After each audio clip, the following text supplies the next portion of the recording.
your no-wait 41 NBC AccuWeather forecast. Good morning, I'm meteorologist Karen Williams on this finally Friday. The week is over, hooray, hooray, at least the work week is over with. But we're looking at our 41 NBC radar, and as you can see, things are pretty quiet on the radar, but last night it was quite rowdy outside. And if you are out and about, particularly in Bibb County, there was a lot of rain that fell from the sky. Now, looking ahead here at our heat advisory, this is our heat advisory that's going to be in effect till 8 p.m. tonight for the counties that you see here. And again, that will probably carry over into tomorrow as well. Now, from the rainfall totals, we really racked up in the numbers, almost an inch in both Macon and Warner Robins, almost 2 inches in Perry out there, and then all the other areas were mainly a trace or a quarter of an inch. Now, looking at the 41 Skyview camera over Forsyth, here we go, and it's brought to you by Volume Chevrolet. In high definition, this is 41 NBC News at Daybreak. Good morning, Middle Georgia. Today is Friday, July 10th. Welcome to 41 NBC News at Daybreak. I'm Fiona King. Tyreek Wynn has the morning off. Our top story this morning. Macon-Bibb County Code Enforcement Director J.T. Ricketson has resigned after more than 5 years with the county. Chief Communication Officer Chris Flores says Ricketson's resignation is effective today. County Manager Dr. Keith Moffitt will serve as interim director under the county charter. Assistant Director Rodney Miller will manage day-to-day operations. Now, Ricketson became Macon-Bibb's Code Enforcement Director back in 2021. Before joining county government, he served as GBI Special Agent and ran for Bibb County Sheriff in 2020. Flores says code enforcement has been one of the county's leads in addressing blight and improving public safety. And a 23-year-old man has turned himself in on charges stemming from a fatal shooting in Macon. According to the Bibb County Sheriff's Office, Donnie Williams Brown Jr. surrendered to investigators Thursday morning on warrants related to the April 21st shooting that killed Jordan Darnell Brown. Brown is charged with involuntary manslaughter and pointing a pistol at another. He is being held without bond at the Bibb County Law Enforcement Center. For more details, go to 41NBC.com or download the free 41NBC News app. And in Baldwin County, a woman is facing identity theft and financial card fraud charges following an investigation by the Monroe County Sheriff's Office. Investigators say a victim reported someone had used his debit card information to purchase 2 laptop computers. According to the Sheriff's Office, the laptops were scheduled to be delivered to an address in Baldwin County. Investigators worked with Baldwin County Sheriff's Office to identify the suspect. Sherry Williams was arrested Wednesday and is being held at the Monroe County Jail. The investigation is ongoing and additional arrests are possible. To school news now, several Bibb County High School District schools are hosting summer bridge programs over the next couple of weeks. These events help students make the transition from middle to high school by giving them an early opportunity to learn about the building layout, routines, expectations of the high school level. 41 NBC's Brianna Sheffield reports. The Summer Bridge program helps students build confidence, close academic gaps, and form a support system before the school year begins. Northeast instructional coach Aaliyah James says the program helps keep down teen anxiety. Our main purpose in this 3-day program is to help teens build their confidence in going into middle school. They get an opportunity to meet the staff here, get to learn the building, and meet new friends. So definitely help them to transition more easy and be confident as they begin the school year. James says she hopes this program will boost the teens' emotional and academic confidence. Our main focus is just to teach them about, their credits, what to expect, to lessen their anxiety as they begin this new chapter. And while high school can be scary, James wants the teens to build relationships beforehand so they know their teachers and staff are here to help them succeed. This is a big transition. High school is much different than middle school, so just them getting in the building, learning where their classes are, and meeting teachers, so as they begin the school year, they have those people that they can go to that they know will support them. So they don't come not knowing anything. They come with, knowing more than that didn't come. In Macon, Brianna Sheffield, 41 NBC News. There is still time to sign your teen up for the program. Summer Bridge programs are happening at Central High School and Southwest High School July 14th through the 16th and at Westside High School on the 16th. And coming up this morning on Daybreak, more news from across the nation. Plus, Karen has a look at the weather. We'll be right back. For weather updates on the go, download the 41NBC AccuWeather app and follow 41NBC on Facebook and Twitter. Welcome back. A multi-day hearing continued on Thursday in the case of Tyler Robinson. Robinson is accused of shooting and killing conservative activist Charlie Kirk as Kirk was speaking to a massive crowd at Utah Valley University last September. He's facing charges including aggravated murder. Reed Binion reports. My name is Lance Twiggs. The former roommate of the man accused of killing conservative activist Charlie Kirk appearing in a videotaped statement played in court Thursday during a hearing to determine if Tyler Robinson should go to trial for allegedly shooting and killing Kirk. Lance Twiggs describing the two's relationship. I think we started dating 2 or 3 months after he moved in. Twiggs said the day after Kirk's shooting, Robinson said he wished he hadn't done it. Prosecutors also showed what they said was a text conversation between Robinson and Twiggs late at night on September 10th, 2025, the day Kirk was killed. This would have been from Tyler. It says, drop what you're doing, look under your keyboard. In charging documents, investigators previously referred to a handwritten note under the keyboard that read, quote, I had the opportunity to take out Charlie Kirk and I'm going to take it. Prosecutors allege the texts amount to a confession by the defendant in Kirk's killing. Lance replies, you weren't the one who did it, right? And Tyler says, I am, I'm sorry. Pictures of the suspected murder weapon were also shown in court, as well as images of bullets and cartridges engraved with different messages. He had said he was planning to go hunting with his family, and he asked me for if we had a Dremel, because he said he wanted to engrave messages on bullets. I'm Reed Binion reporting. New this morning, at least 12 people are dead as a large wildfire is burning through parts of Spain's southern coast. Officials say some residents have been forced to leave their homes as about 150 emergency crews battle these flames. A regional governor is calling the blaze the most devastating the area has ever seen. The region has been under high temperature warnings in recent days. Spain's prime minister has issued his condolences to the victims' families. And an Arizona teenager is being hailed as a hero after stepping into I don't think help there's any an apartments around here, I can tell you that.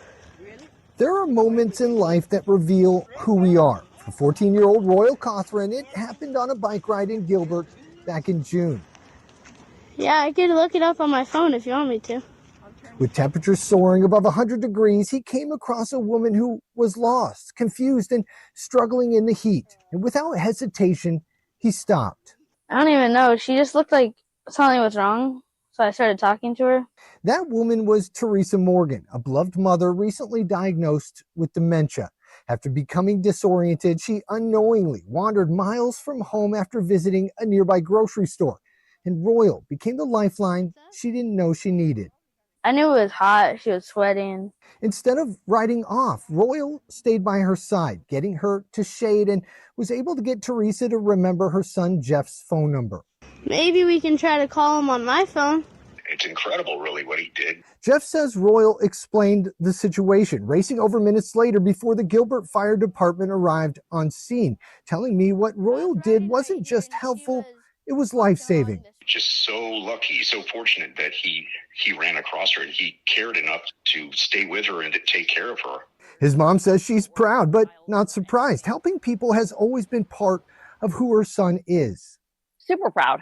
Obviously, he was calm, he was compassionate. The outcome would have been much, much worse had he not done what he did.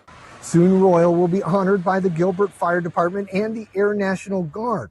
But the family he helped says he'll always have another title too, hero.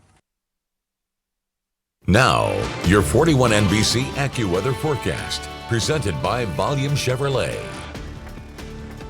We're going to look again at our 41 Skyview camera over for sight, brought to you by Volume Chevrolet. Traffic is moving along at a pretty good clip. It was raining about an hour or so ago, but now we have conditions are beginning to dry off. We have 72 degrees. It feels like 68. And this is what we were mainly talking about, is when you get these showers, it knocks the temperatures down a little bit. That's because you got that rain-cooled air that's already in place. But that's not going to stay for long. Now, looking at the humidity at 94%, the dew point is still at 70, and the winds are calm.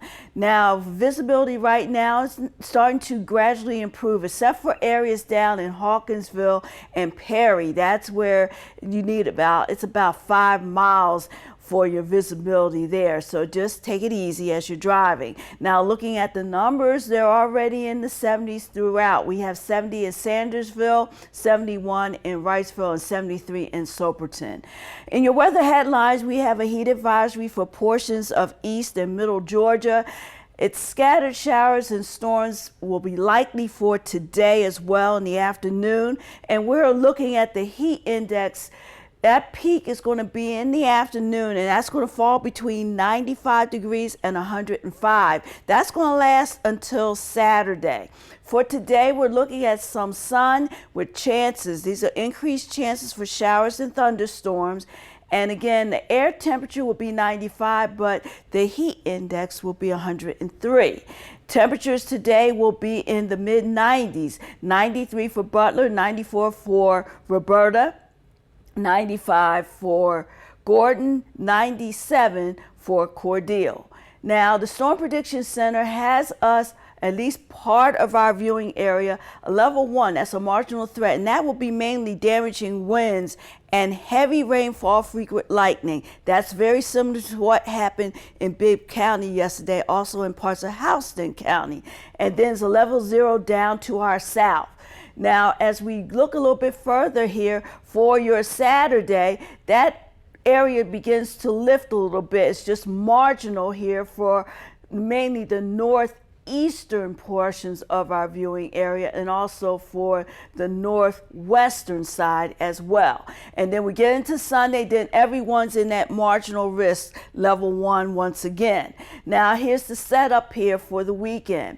2 a.m., we're still going to be pretty much on the dry side, but we have this front that's going to be sagging down in our area, and it's going to stall out over us. While it's stalled out over us, it's going to increase our chances for showers, but also it's going to develop off into a low, and what's going to happen is it's going to give us increased chances for those showers and thunderstorms, and then at that point, it's going to reduce those temperatures. So again, it's a long time coming, but relief is on the way. I will have your 7-day forecast in about 10 seconds. Your 41 NBC AccuWeather 7-day forecast, sponsored by Volume Chevrolet. We're looking at an increased chance for showers and thunderstorms this afternoon and evening, 95 degrees. More scattered showers in the afternoon, 93 degrees. But look at it this way, it's not going to be a total washout this weekend, but we're looking at, you might want to have that plan B, because it's going to be some more wet conditions for your Sunday going into next week, but the temperatures will be in the 80s. All right, thank you, Karen. Coming up, get ready, Hunger Game fans. The blockbuster franchise is returning to theaters. We've got your first look at the new movie coming up in your entertainment news. Stay with us. The best stories come from you. If you see breaking news or have a news tip, call the 41 NBC Newsroom at 1-833-587-NEWS. Welcome back. Movie news now. From a fan favorite franchise to a sequel for an Oscar winner, here's David Daniel with today's Hollywood Minutes. This is the time to show them everything.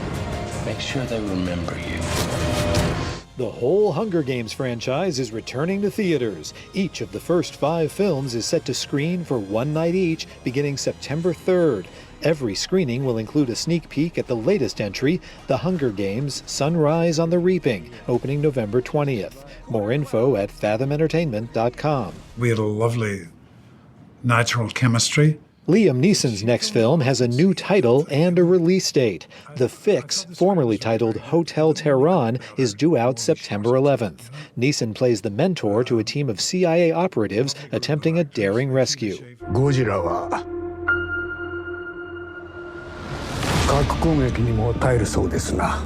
The official teaser is out for Godzilla Minus Zero, the sequel to 2023's Oscar-winning Godzilla Minus One. The King of the Monsters returns to theaters November 6th. In Hollywood, I'm David Daniel. Now, your 41 NBC AccuWeather forecast, presented by Volume Chevrolet. We're taking a look at our 41 Skyview camera over Macon. This view brought to you by the Piedmont Macon Medical Center. Things are quiet out here in Bibb County as we have 70 degrees, feels like 63. Humidity 100%, dew point at 70, and the winds are calm.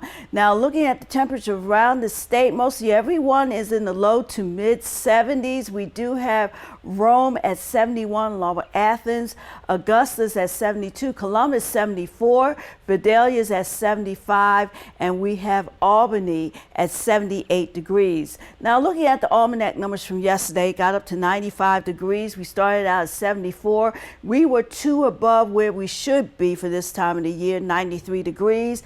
And then our normal low is 71, so we were 3 above there.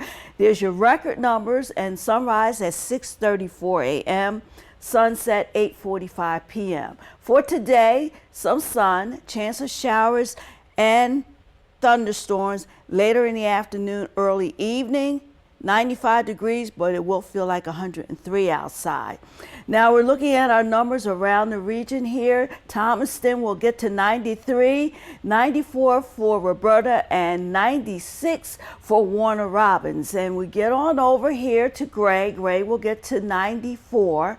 Gordon will see 95. Sparta will see 96. Wrightsville, 97 degrees. And then down to our south, a little bit warmer there. Unadilla will get to 95. Cordele will see 97. Milan will see 96. Lumber City will get up to 98 degrees. Moving ahead here, dew points are in the upper 60s to low 70s. So it's still a lot of moisture out there that is an ingredient that can be used for our showers and thunderstorms a little bit later on. And then the humidity is around about, we're looking at about 90 to about 100% there. And then looking forward to tomorrow, our feel like temperatures, again, by the time you get up at 9 a.m., if you choose to get up early, 80 degrees, that's what it's going to feel like. 11 a.m., it's going to feel like 99, and then by 1 p.m., 103. By mid-afternoon, you're looking at 3 p.m., 106. So again, you want to take it easy. Now, the wind speeds right now are 2 to about 6 miles per hour with occasional gusts up to about 14 miles per hour.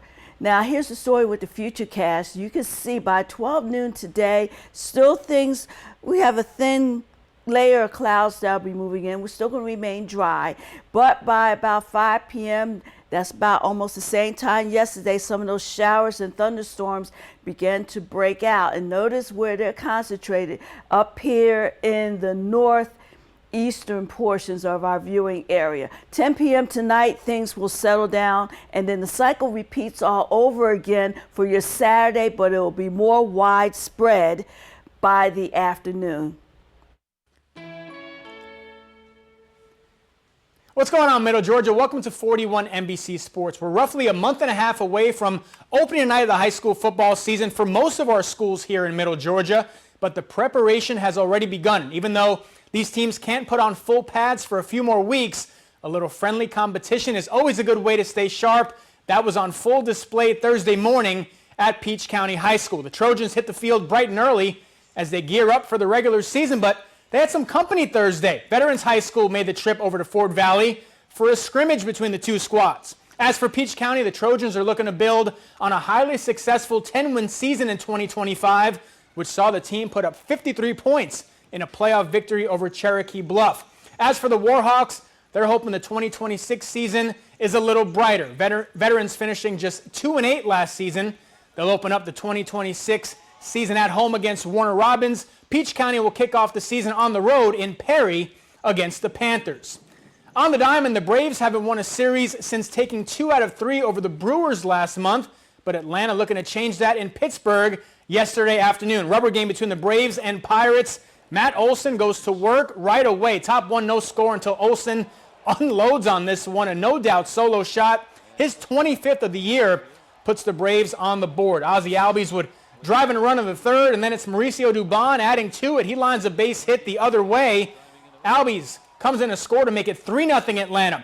Pirates punch back, though, in the bottom of the inning as Merlin Valdez gets all of this one to left field. Pittsburgh goes back-to-back. All of a sudden, it's a one-run game. So a perfect spot to club your first Major League homer. That's what Jim Jarvis does in the fourth. One on for Jarvis. He gets this one out in a hurry. A laser 2-run blast puts the Braves up 3. 6-2 now in the fourth. Jake Mangum cuts that in half with a 2-run homer. Pirates would cut it to 1. But Mike Yastrzemski with the biggest blast of the day. Top 9, bases loaded. Yaz blows it wide open. Grand slam for Yastrzemski. Braves win the series as they take the finale 10-5, the final. That's going to do it for sports. We'll see you tonight. Now, your no-wait 41 NBC AccuWeather forecast. Good morning, and thank you for staying with us. We're looking at our 41 NBC radar, and things are pretty quiet right now, but around 5 o'clock last night and again later on in the evening, it got quite rowdy outside. Those storms were really strong, and they put down a lot of rain. They were slow movers, so if you happen to have been traveling along I-16 near Martin Luther King Jr. Boulevard, you might have been considering a boat, because it flooded out just that badly there. We don't have that right now. Things are quiet and dry, but we do have a heat advisory for our southeast counties here that you see highlighted, included Lawrence, Wheeler, and Montgomery and Johnson counties there. That's going to be in effect till 8 p.m. tonight. And here we're looking at the rainfall totals. Almost an inch here in Macon and Warner Robins, almost 2 in Perry, almost an inch for Gordon, and then a trace in other areas as well. So we'll get another round a little bit later on this afternoon. Instead of it being isolated, it will be more scattered in nature. So again, be on the lookout for those showers. In high definition, this is 41 NBC News at Daybreak.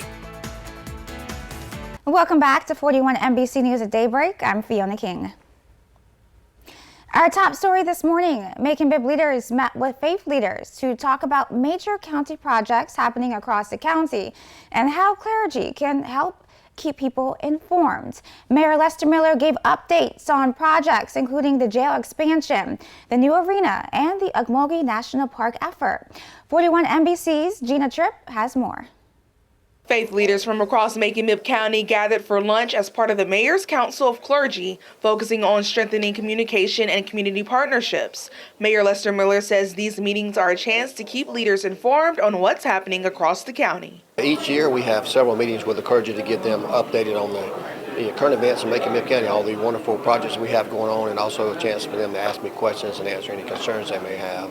So we think it's important to engage our clergy. They're the folks that have their boots on the ground, so to speak. A lot of people come to see them each and every week, and we want to make sure that we can kind of they can be a conduit between me and keeping the public knowledgeable about what's going on. Mayor Miller discussed projects including the Ocmulgee National Park effort, the East Bank development, a potential VA clinic, the arena, and the hotel and convention center. He also shared progress on the county jail project, including completion of phase 1 of the project and future plans. If you don't let people know what's happening, then you don't determine the narrative, they determine the narrative. And sometimes it's not quite relying on all the facts, and people tend to kind of just make up their own stories. So it's important that people have good first-hand knowledge, and we try to get out in the community as much as possible and still be able to do our job. Clergy members say the event also gives them a chance to connect. Dr. Shannon Stafford Amos, Director of Family Services at Families of Victory, says her organization works to support families through counseling, housing assistance, and community partnerships. She says events like this help strengthen those efforts. It is so important. You know, Jesus himself connected with the community, you know, and I really love it coming together to collaborate and see our collaborative partners. Mayor Miller says continuing the connection between local leaders and clergy is key to building a stronger, more unified community. In Macon, Gina Tripp, 41 NBC News. Miller says the Council of Clergy meets several times each year to discuss county updates and community concerns. And a South Carolina man who pleaded guilty to setting fire to the Byron Church has been sentenced to 5 years in federal prison. Federal prosecutors say 35-year-old Luke Andrew Westfield of North Augusta was sentenced on Thursday. Westfield pleaded guilty in April to 1 count of malicious use of fire. Prosecutors say he set fires inside Byron United Methodist Church in August of 2024 after breaking into the building. And happening today, time to make you just a little bit hungry this morning. Today is the last day to enjoy Downtown Macon's French Fry Fight, which is hosted by Newtown Macon. Now, the popular summer event invites you to sample creative fry specials at participating restaurants and vote for your favorite. The winner will receive the coveted Super Spud Trophy. Now, the competition ends tonight, so check restaurant hours and make your fry crawl before it's over.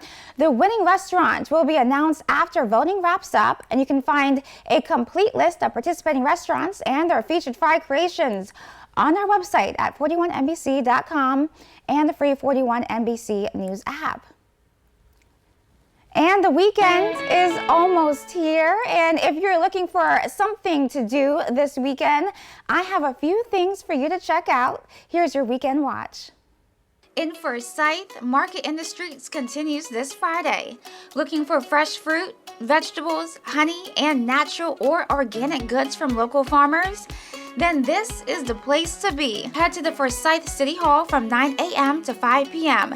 and support your local growers while stocking up on wholesome products. In Macon, spend the weekend riding for a great cause. 11-year-old William, aka Taz, is bravely fighting leukemia for the second time in his young life. Right now, Taz is undergoing chemotherapy and preparing for a possible bone marrow transplant.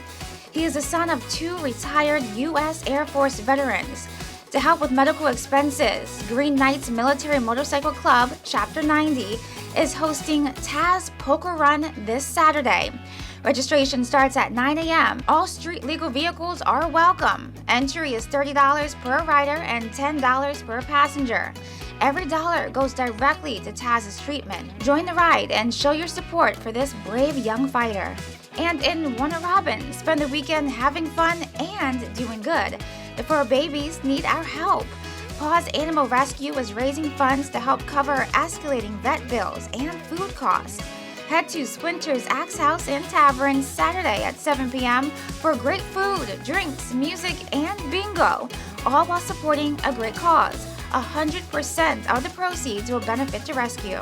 And in Macon, looking for good music and even better vibes? Savannah band Wimberley is rolling into Hummingbird Stage and Tap Room for a night full of Southern rock and jam. The music starts at 9:30 p.m., so come early to snag a good spot. It's just $5 at the door, easy on the wallets. Also in Macon, and the weekend on a creative note. Join Art Space Macon this Sunday for a sound bath and art making experience. The workshop invites you to create art while being bathed in soothing tones of crystal singing bowls. Art supplies are provided, but feel free to bring your own materials and journals. The event runs from 1 to 2:30 p.m. and is $40 per person. In Macon, Fiona King, 41 NBC News.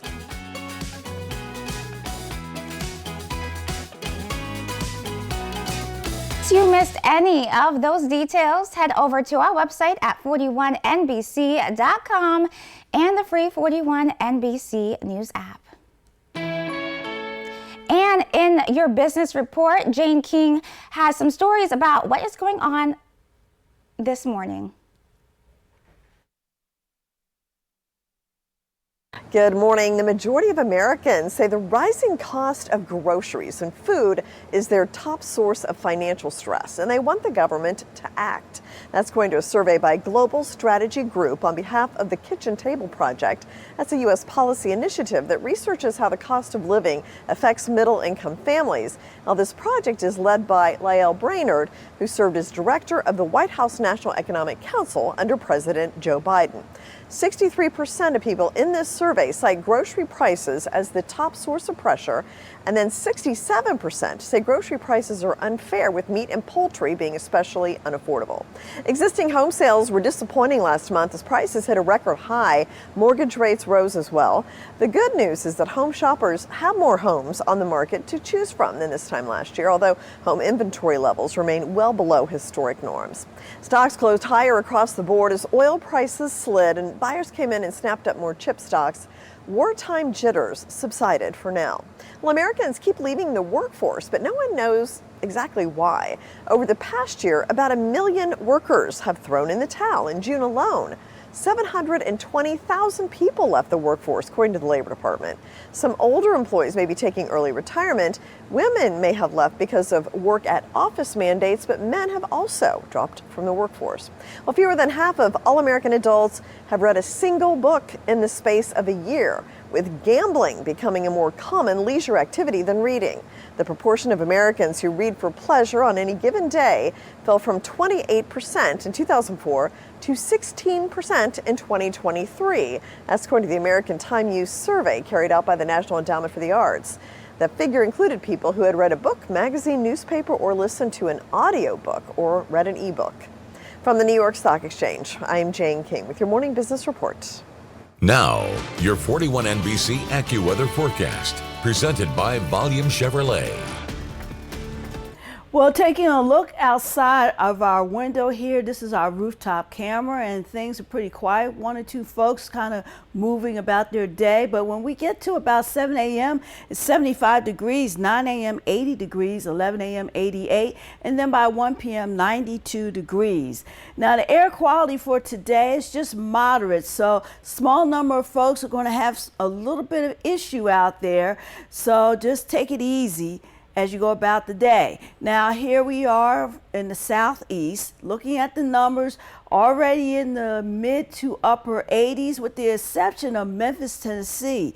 Those folks are waking up to 81 degrees. Jackson, Mississippi's at 76. We have Birmingham, Alabama at 78. Valdosta's at 78 as well. And of course, Macon is at 70.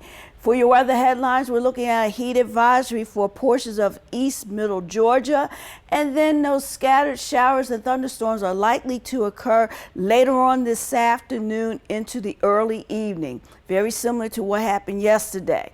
And then the heat index peak each afternoon will be between 95 and 105 degrees, and that's going to last one more day into Sunday.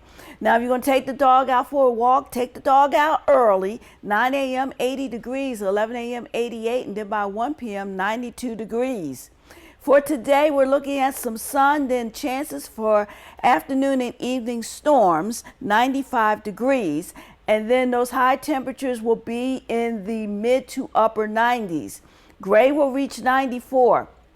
Butler will see 93. Montezuma will be 3 more than that at 96. 95 for Eastman, 97 for McRae, and 98 for Soperton. Now, what you want to do is, if you want to be outside, protect yourself from the heat and the sun, drink plenty of water, and try to rehydrate with some electrolytes in your beverage. Avoid the alcohol. And then you're going to apply sunscreen, SPF of 30 or higher every couple of hours. And then we're looking at wearing lightweight, loose-fitting, light-colored clothing, and take as many breaks in the shade as possible. Now, looking at the temperature change over the past 24 hours, we're looking at anywhere from about 2 to about 8 degrees cooler. Now, with the futurecast, By about 4 p.m., you see those showers and thunderstorms. They're kind of dotting up. They're lining up. They're going to be moving in the direction from north to south. Then by 10 p.m., that should end for middle Georgia. Now, we get into Saturday. Saturday, we will start out on the dry side, but by the afternoon, 1 or 2 more showers will push on through, and then by the time the sun goes down, things will quiet down. We get into about Sunday. Sunday will start out dry, and then we're looking at some more showers to end up the weekend. Hour by hour, 9 a.m. 80 degrees, 11 a.m. 88, and then by 2 p.m. 93 degrees. For tonight, showers and thunderstorms around them, mostly cloudy and muggy, 76. I will have your 7-day forecast in about 10 seconds. Here's your 41 NBC AccuWeather 7-day forecast, sponsored by Volume Chevrolet. Just a chance of showers this afternoon into the early evening, and then Saturday morning will start out dry, but make sure you have a plan B because you may run into more widespread showers and thunderstorms for Saturday evening. 93 degrees. For Sunday, it'll still be on the dry side for a little bit, and then we have a 70% chance for showers. We get into Monday with that front finally coming through middle Georgia, giving us showers and thunderstorms. Temperatures will be in the mid-80s. Karen, I'm looking forward to these 80s. I'm looking forward to this cool down.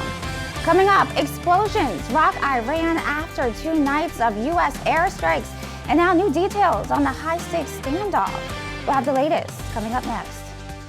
The best stories come from you. If you see breaking news or have a news tip, call the 41 NBC Newsroom at 1-833-587-NEWS. Your 41 NBC AccuWeather forecast, presented by Volume Chevrolet.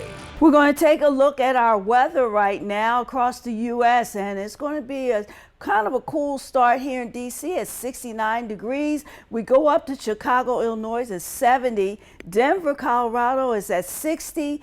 San Francisco, California is at 56. And we're looking at Phoenix at 94 degrees. Now, as we're looking at our heat index, we're talking about, I know it's early in the morning, but this is what we're looking at right now.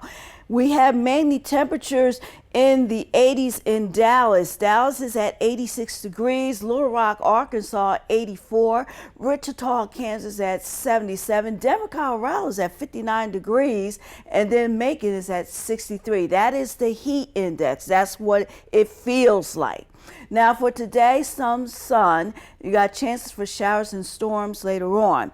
We will have an air temperature of 95 degrees with a heat index of 103. Dew points are in the upper 60s to low 70s throughout our viewing area, and the humidity right now is ranging anywhere from about 92 to about 100%. The rain chances definitely go up as we enter into the weekend, 60 and 70%. Respectively. Then on Monday, it's about 90 degrees, and we keep those chances for showers each and every day as we start to enter an unsettled pattern. So that's another pattern shift that we're looking at. And the muggy meter is going to come down from the miserable level and then eventually get to just plain old very humid. Now, looking at the futurecast, again, the storm chances will definitely go up over the next few days. And then we're looking at some showers by 11 p.m. tonight by this particular model here. We have this front that's going to be lining up here, and what's going to happen is this line is going to just sag over us, and that's going to give us more chances for showers, especially on Sunday. Then this lull will definitely push on through, and it's going to lead to us having an unsettled pattern going into a good portion of next week. We're really not going to really come out of this until almost about Friday into Saturday by the end of the week. Now, looking at the temperature outlook for July the 16th through the 20th, it's going to be eventually creeping back up to warmer temperatures. For tonight, showers and storms around under mostly cloudy skies, muggy, 76 degrees, and those temperatures will mainly be in the mid-70s.